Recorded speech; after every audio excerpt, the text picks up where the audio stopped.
Hey guys, welcome to New by Design. I'm just going to be doing a quick video tutorial here on the Cassidy slash Carnage fight.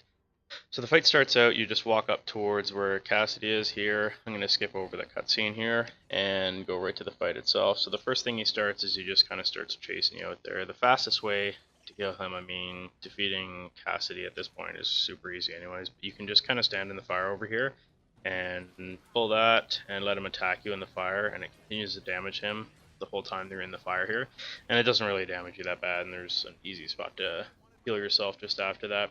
So you're just going to keep on kind of running around in a circle here and trying to get him burned. I ended up not even burning him and just kind of smashing him to the ground there because he didn't have a whole lot of HP left. And then this is when he turns into Carnage. So when he's Carnage, he's a little bit more difficult. At the start here, he's pretty easy. You just kind of run around and try to burn him so that you can get your friendly fire trophy, which is there's a ton of trophies that you get from this particular fight, especially if it's the first time that you're going to pass it.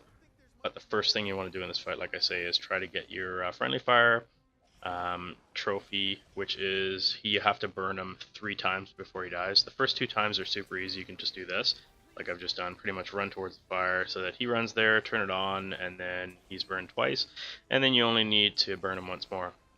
However, now because he's lower health, he starts to jump up on the top and you have to pull him down.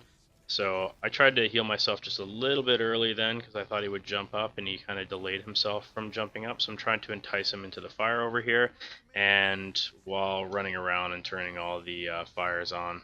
So what'll end up happening here is he'll eventually, once he gets burned just a little bit more here, he'll jump up and start going on the top rafters. So I'm going to bring him over here and burn him that last time. So right now you would actually get the trophy for friendly fire because this would be the 3rd time that you burned him, and now the fight changes and he goes up to the top.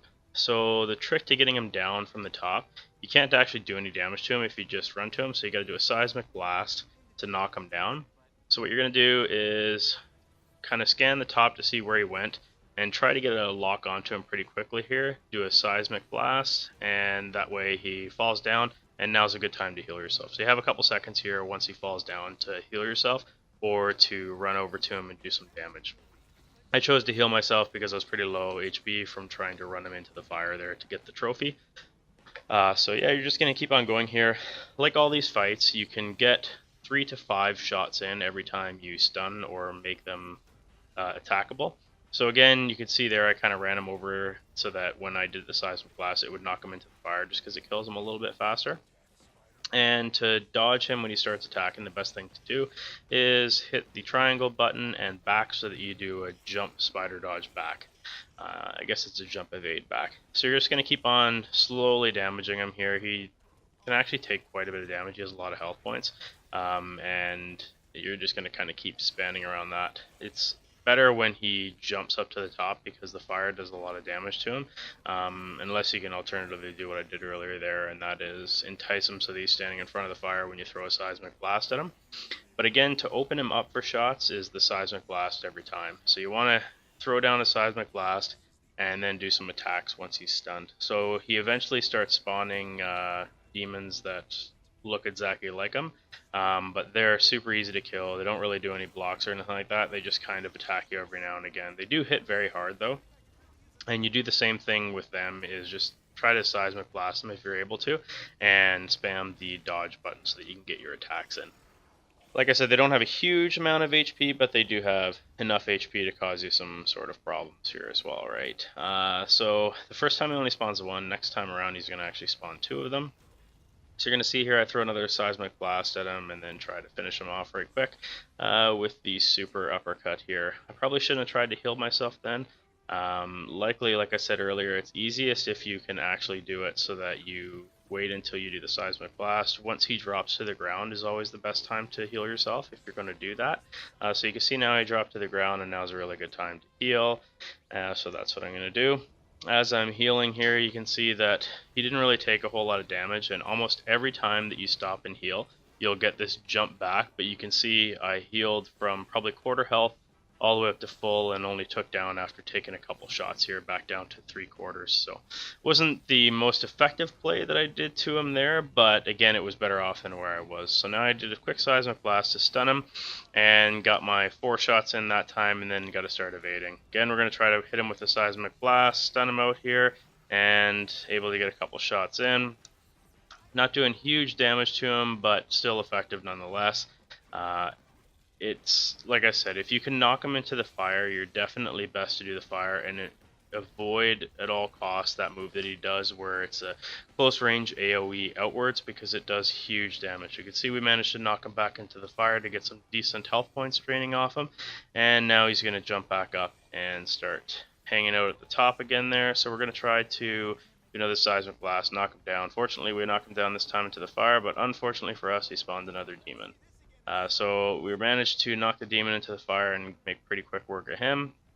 And we're just going to keep looking around up top. Best way is to keep scanning the top. You pan the camera down low so that you can see the top, and try to find out where he is. He does jump around pretty quick, so I find walking is the best. And you can see that he does throw stuff down at you, so you got to kind of pay attention to that and try to dodge it if possible. Again, usually you have time to heal for whatever reason. When I knocked him in the fire that time, it just took off a huge amount of health for him. I'm not sure why it took off so much more than it did every other time, but it ended up doing that. So now you can see we've got low health here, and we're fighting 3 at the same time, so we're trying to keep them as close to the fire as possible to let the fire help us out with the damage. And mostly right now I'm fighting with dodging. So if you could see, a lot of my attacks here are started by a dodge, and we're trying to keep it at that as long as possible just because of the low health, and there's so many enemies right now. So we keep on going here, we're knocking them into the fire whenever possible, and we are going to heal ourselves as soon as possible. We're again using the dodge to try to avoid it and see what we can do with that. And again, now we're back to Carnage himself. He's the last person here, so we're going to try to heal ourselves because we're low health. And again, we knocked him into the fire, so you can see the fire is just burning him up right now. And he's almost dead. One more drop into the fire here, and we almost had him, but turns out he jumped away from us right away there. So again, we're going to try to do another seismic blast, knock him into the fire again here, and you can see that the fire is just eating away his health. He's on top of us right now. Technically he's dead, but he's going to get his little quick cutscene in there, and then we'll do the finish cutscene. So it's pretty cool. You can see that we knock him into the fire fully and he's burning, and now we just get a ton of trophies if it's the first time. If you guys found this video useful or enjoyed it at all, please click the like button. It helps me a lot when you do, and thanks for watching.